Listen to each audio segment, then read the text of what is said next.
Hello, and welcome back to the Crazy Confidence Coach podcast. This is episode 44. And today I'm going to talk about some natural ways that you can reduce anxiety.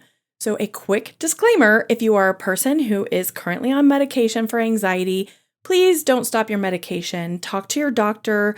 Most of what I'm talking about today can be used in conjunction with anything you're doing. But as always, your doctor and you know you better than anyone else can. So just use that common sense when you're considering these things that we're going to talk about today. Welcome to the Crazy Confidence Coach podcast.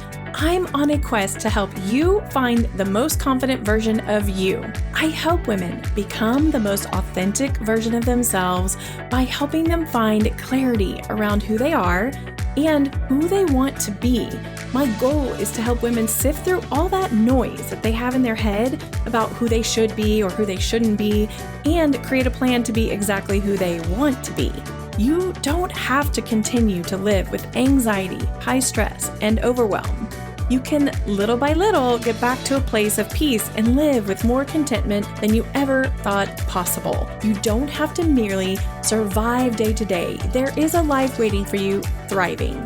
Grab your coffee, your favorite colored pen, and a pad of paper because we're headed out to find your confidence today. Many of the things that I talk about today, I have used personally, I have shared with people that I coach with, or I have shared with people that I love. For the most part, they're also very natural. They're things that I believe that are, one, less expensive in general, and then also just easier access. They're things that you don't need a doctor's note to do. Here we go. I hope you enjoy. Let's talk first about something that's super easy to get, cheap and easy, and it's actually something super fun. Giving and receiving hugs. Frequent hugs reduce anxiety and they increase oxytocin. Oxytocin can help reduce your heart rate and increases your ability to cope during stressful times in your life. So think about when you have a kid who runs across the room and jumps in your arms and gives you a hug. How does that make you feel? It feels like the best thing ever, right? So I did a little research on, does it matter if you hug for a short time or if you hug for a long time? What I found kind of surprised me that it does matter how long you hug. There was a study done at the University of London by a researcher, Anna Doran, found that the duration of your hug actually matters. Ultimately, you get the most benefit from hugs if they last longer than 5 seconds. So if you think about 5 seconds, it's not that long. So just hold on just a little longer when you give a hug to your spouse or your children or a friend. It does benefit both of you. So it's mutual, it's free.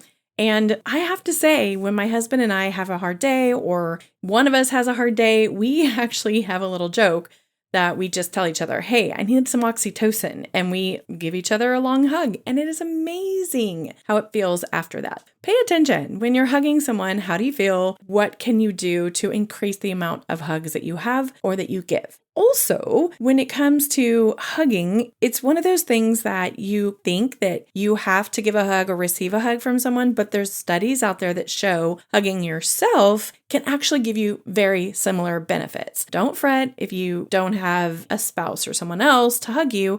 You can hug yourself and you can also hug your animals or cuddle with your animals. Which brings me to number 2 for ways to decrease your anxiety, and that is time with animals in cuddle time or pet therapy. So most of us are aware of benefits of owning cats and dogs because we have lots of cats and dogs for pets. But did you know, according to an article written in March of 2024 on myneurocare.com, animals actually lower your blood pressure, increase oxytocin, which again has a potential to alleviate anxiety and promote relaxation. You can use so many more different animals than what we might normally associate with pet therapy. So here are a few: horses, rabbits, birds, dolphins, cows, llamas, pigs. All of those can be used in pet therapy, and If you go researching, you'll be shocked. When I went researching for pet therapy, I can't believe really how many places I found. And honestly, it looks like it's super fun. This is one that I haven't gone out to somewhere to hire them to do pet therapy, but I do have a dog. My husband and I have always had 1 or 2 dogs at all times. And I can't imagine my house without it because definitely we do lots of cuddling and definitely there's a lot of interaction that inflates my sense of happiness and I think my husband's as well. Number 3, massage. Physically going to get a massage because it actually is helpful in all kinds of things. Getting massage can lower your heart rate, your blood pressure. It helps increase levels of serotonin as well and dopamine, and all of that helps with mood regulation. The number 4 way is my favorite right now. It's something I'm using and actively trying to figure out more about. It's called grounding or earthing. And this basically just means that you have direct contact with the surface of the Earth's electrons, or you're connected in a way that grounds you to the earth. This process can be extremely simple by throwing your shoes off and walking in the grass or on the ground. And it's said that it helps reduce inflammation and it helps reduce anxiety. So walking on the ground, just simple and easy and free, of course. So the other thing you can do is there are grounding bracelets, grounding patches that are used with when you have an injury, when you have an acute injury from something like a cut or something like that. They have grounding patches that speed along the recovery time. And then you can also just simply get grounding mats that you can use at home or sheets. And what happens is those are all connected by a wire to grounding in an outlet in your home. It's supposed to replicate the idea of grounding outside. I have a grounding mat under my desk that I put my feet on during the day when I'm working. And then I've also recently purchased a grounding sheet topper. It's not the full sheet, but just a topper that I'm able to lay over at night. And I can honestly say I am sleeping deeper and have more dreams than I have before. I feel like it is definitely helping with my sleep quality. For sure, I'm waking up more rested and ready to go quicker than I used to be. It used to take me at least an hour to be fully up and functional with coffee and all the things. And now I feel like I'm ready to go in about 15 minutes after I get out of bed, which is a huge improvement. That's 45 minutes of gained functional time in the day. So I'll take it.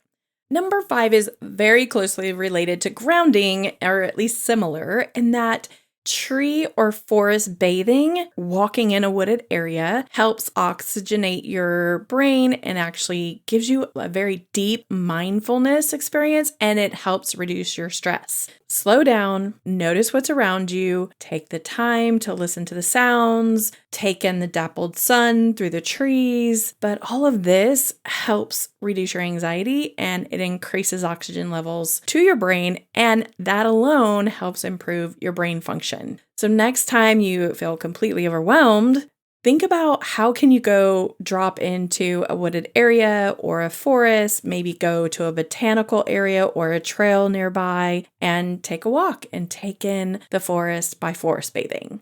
And then number 6 using is sound frequency. There's several ways to use sound and frequency to help your anxiety, but most of us think of just music. Think about the last time you found a song that kind of made you want to dance, or you watch a little child who's listening to some music and all of a sudden they start wiggling their butt. It's very normal for us to react to music. So what we don't probably know is that feeling when we tune into something, a music, a beat. There's some real science behind how helpful that can be for your anxiety and for your health. One way to use sound is by listening to binaural beats. The distinction around binaural sound is the audio is kind of recorded, not kind of, but it is recorded by dual microphones. It's most usefully listened to through headphones, so each ear is hearing a different tone.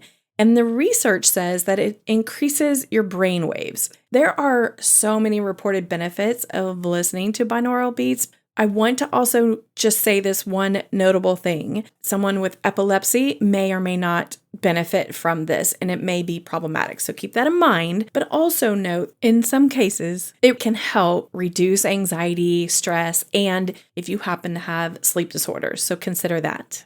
You can super easily just go to YouTube and look up samples of that sound frequency. Just look up Google binaural beats and you'll come up with all kinds of things that you can listen to. Another frequency that you can use to help with anxiety is 432 hertz music. Again, you can easily find this on YouTube. My husband and I have found several channels that allow 8 or 9 hours of music, so you're able to have it on during sleep. It's relaxing and it definitely helps soothe anxiety, or if you've just had a bad day, it's a great background sound to help you rest and sleep. One wonderful thing is that I have found a few channels that allow you, if you have a TV or something, to put it on and do black screens. So you're not looking at the light on your TV, you're only listening to the music. Number 7, deep breathing, or specifically box breathing. The Navy SEALs use box breathing to calm their nervous system. So I'm guessing the situations Navy SEALs must navigate typically outweigh most stressors that you or I will ever have to navigate. Now, I know there are exceptions to this rule, but I consider if they're using it, I think we can probably use it too to diffuse anxiety. And I've given it to clients before and it's worked really well for them. Box breathing just stimulates your parasympathetic system and it increases your CO2. So it just helps you feel less anxiety. It's easy, it's free, and it helps you kind of regain calm when you're feeling anxiety. So what exactly is box breathing? It is super simple. You think of it in 4 steps, and I'll give you all the steps. Step 1, you just inhale slowly through your nose, counting to 4. You concentrate on filling your lungs with your diaphragm and using your abdomen to kind of fill your lungs. And then you're going to hold that breath with an additional count to 4. Once you've gotten to that 4, you're going to exhale slowly, counting to 4. And then your last step is after that fully exhaled breath, you're going to hold for 4 more counts. You'll just repeat that about 5 or 6 times, and this will regulate your parasympathetic system and it's going to help you feel less anxiety. Number 8 is no surprise, I guarantee you, but it's regular physical activity. Exercise, as we know, releases endorphins and it improves your mood. It also helps increase blood flow over the entire body, and that can just help your whole mindset. And it, of course, will increase your confidence. One misconception many people have is that you have to exercise for a full hour every single day, or at least 5 or 6 times a week, or you don't get any benefits. And that's simply not true.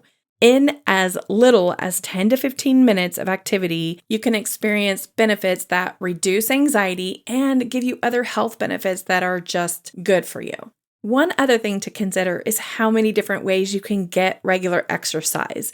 You don't have to join a gym or an expensive exercise program to get anxiety-busting benefits. You can just take walks, you can try dance classes, or go dancing with your partner regularly, hiking, riding a bike, using home exercise equipment like a mini trampoline or a vibration plate. Maybe you do yoga or Pilates, or you play physical games like pickleball, tennis, or basketball. All of those things, they count towards physical activity and they count toward reduced anxiety. So just keep yourself active. Think of a 10 or 15 minute activity that you can place in each day, and you'll see that benefit of not experiencing as much anxiety ongoing.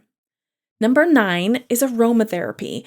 One of my hobbies just in life is playing with essential oils. Now, there are so many uses with essential oils that will help your health and happiness. Once you learn how to properly use them, they're amazing. But I want to give you kind of a little disclaimer here or warning that as many things are, you must be informed and you have to be careful when you use any compounds, even when you believe that they're natural, because not all natural oils are the same and some can be dangerous because just because they're natural doesn't mean that they can't harm you. Do your research before you begin using essential oils and be very cognizant of where you're getting your essential oils because not all essential oils are equal. I will tell you one known thing that I learned through a friend. Citrus oils can be caustic in the sun, meaning they can cause blisters or problems with your skin if you have them exposed to sun. which I would have never known before, but I have a friend who learned the hard way. She was allergic to lime oil, so she would squirt lime or her drink and be in the sun, and she would get all these blisters. And it took the doctors years to figure out what it was. And when she finally figured it out, it was something nobody could have even imagined. Keep that in mind and know you must research before you use oils, but there is great evidence you can use them as aromatherapy and reduce your anxiety. You can also use them topically, but I would say start with aromatherapy and just use them there. There is research that shows lavender oil can be powerful at reducing anxiety. Orange oil can help reduce anxiety for students taking exams. And Tulsi, which is also known as holy basil, which is my personal favorite, helps reduce anxiety and reduce stress. There are a ton of other oils that can help with aromatherapy, but those are the top, and they're ones that I know that I can use and I have used before or taught other people to use. One thing to note is that with holy basil, which is my favorite, Tulsi, it comes in herbal teas and pill form too. So consider that. When you're looking at aromatherapy, are there some herbal components that you could use in a tea or maybe a pill form that might help you with anxiety that are not going to interfere with other medications that you're taking or interfere with anything else that you might have, allergies or intolerances? Know what their purpose is and know how they can impact your mental state before you use them. All right. Number 10, you can use therapy. Therapy can be a great way to work out what has happened in your past. Therapy can help you process emotional issues and traumas that have occurred, but they can also help you manage what you're feeling currently in the state you're in right now. It can be helpful for getting diagnosed or getting treatment for disorders like anxiety disorders. So it's really important that if you feel that your anxiety is extreme and it's impacting your life in a way that's preventing you from doing everyday activities, it may be something worth your time to go visit a therapist to get a diagnosis. And sometimes, even if you don't think that's what's going on, I've shared before that I had some pretty intense feelings at one time that were probably depression, and I just didn't know that's what was happening. So always be conscientious, always be in touch with other people around you. And if you think that it's something that you need professional help, please go get it. Therapists have been very valuable in my life. I know they've been very valuable in other people's lives. And the last thing we want to do is push through something because we don't want to go see somebody professionally and really need it. The number 11, I would say coaching, getting a life coach. A life coach is very different than a therapist. A therapist is primarily or looking at your past and helping you cope with those traumas and that sort of thing. Coaching is looking forward and focused on being forward and creating actions and plans for your future. It's helping you identify what may be in your way currently so you can work on mindset and thought management and identifying specific actions that you need to take so you can move forward. Coaching is great for someone who experiences anxiety but is ready to learn and embrace tools to help them manage their anxiety now. So it's maybe impacting their life a little bit, but it can't if it's not something that is impacting your life in a way that you cannot perform everyday activities. If you have a diagnosed anxiety disorder, it is highly possible that you need to just be visiting a therapist or having a therapist with a coach at the same time so you can work through both of those things. Let me tell you, if you're just uncertain and you don't know what you need, coaching or therapy, I can help you, and that's what the free discovery call is all about. Go to thecrazyconfidencecoach.com and sign up by clicking in the top right corner. I have a button that says free discovery call, and it doesn't cost you anything. And if I think you need therapy and coaching is not going to work for you right now, I will be 100% honest with you because I believe in both. I believe in therapy and I believe in coaching, and there's an appropriate time for all of them. Okay, although the podcast is not about our physical health, we all know how much physical health can impact mental health. But did you know that your microbiome in your stomach can impact how you feel anxiety, or if you are someone who has anxiety? Your gut health is so very important. There are many, many places that you can get good information on this, and one of my favorite is in a podcast called Naturally Nourished with Allie Miller. Her podcast shares just very detailed information on how you can regain your health. And she has a great library of information and wealth of information on gut health. I would encourage you, if you have problems with your stomach, there are so many things that impact your mental health, and your gut is one of those. And it's one of the things that I think is most overlooked. It may be the rock that hasn't been overturned that will make a difference in how you experience anxiety. For instance, you may not know that you have this gut-brain axis, and it is the connection between your brain and your gut. And when it gets disrupted, it influences your mood and anxiety. Then there's gut inflammation, and it is correlated with anxiety symptoms. So there's so many things that you can have in your gut, like reactions to foods and food intolerance and food allergies. So me personally, I have intolerance to corn products. And when I have corn products, or at least multiple days in a row, I have high anxiety. And I have zero coping skills. Like, I'll cry at the drop of a hat for absolutely no reason. And so my husband knows if I'm being super emotional or my coping skills are shot, he'll just kind of check in with me and say, hey, have you had a lot of corn chips? Especially things that are not organic or non-GMO just really impact me. I'm 100% sure that it's all connected to my gut, and it makes a big difference. My belief is that people are running around cranky and unhappy, and it has so much to do with their gut health and what they're eating. If you have a child who happens to be super emotional, you might have that checked as well. Are they having food intolerance or a food allergy that you're not aware of? I'll give you one sign for me that I know I've had something that I'm having a reaction to. The inside of my ear will itch so profusely that I seriously want to take a pencil and shove it down my ear. And I know that sounds crazy, but if I watch kids that are tugging on their ears all the time, it just really bothers me because I want to run and tell the parent, hey, go get them checked for food allergies or food intolerance, because it's highly likely that they are encountering some version of that.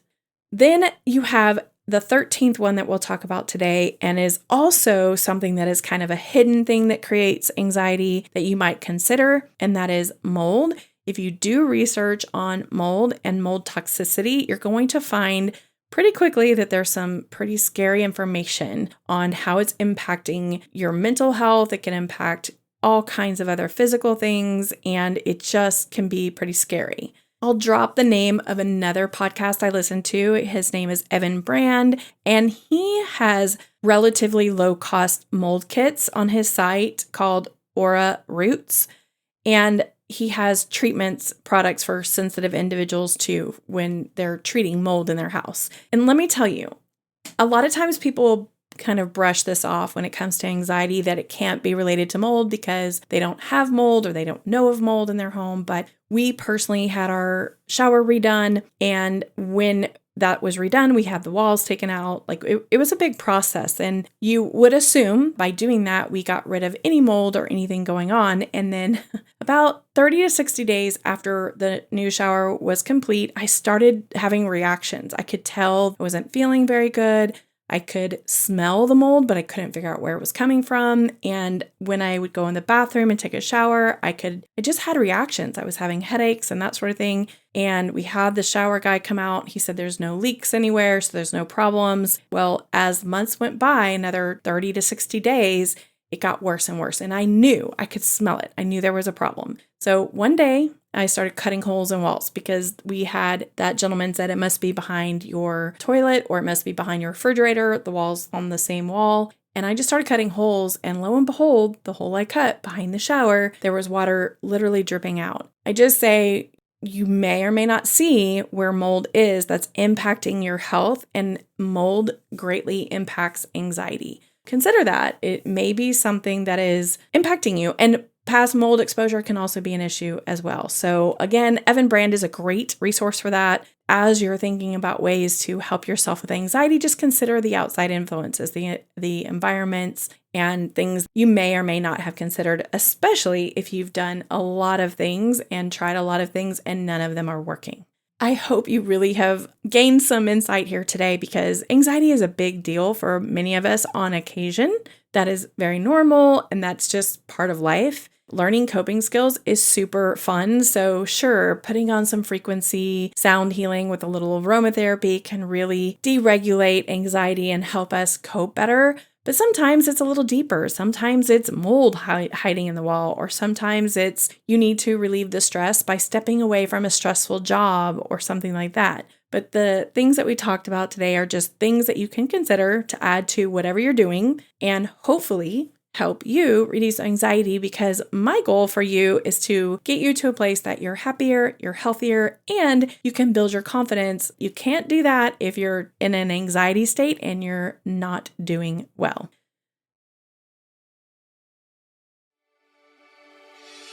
Hey, I want to thank you for listening in to the Crazy Confidence Coach podcast. I really hope you learned something valuable today. Can you do me the biggest favor? Right now, could you share the show with 3 people you know that might enjoy listening in? If you haven't already, I would greatly appreciate it if you took the time to leave a rating or review. This helps people just like you find the podcast so they can also get great fun tips about confidence. Then don't forget, come back each week and we will keep giving out little tips for how to increase your confidence, how to ditch that self-doubt and stop your negative thought patterns so you can get back to your crazy confident self and pursue your biggest dreams fearlessly. See you next week. Love you big.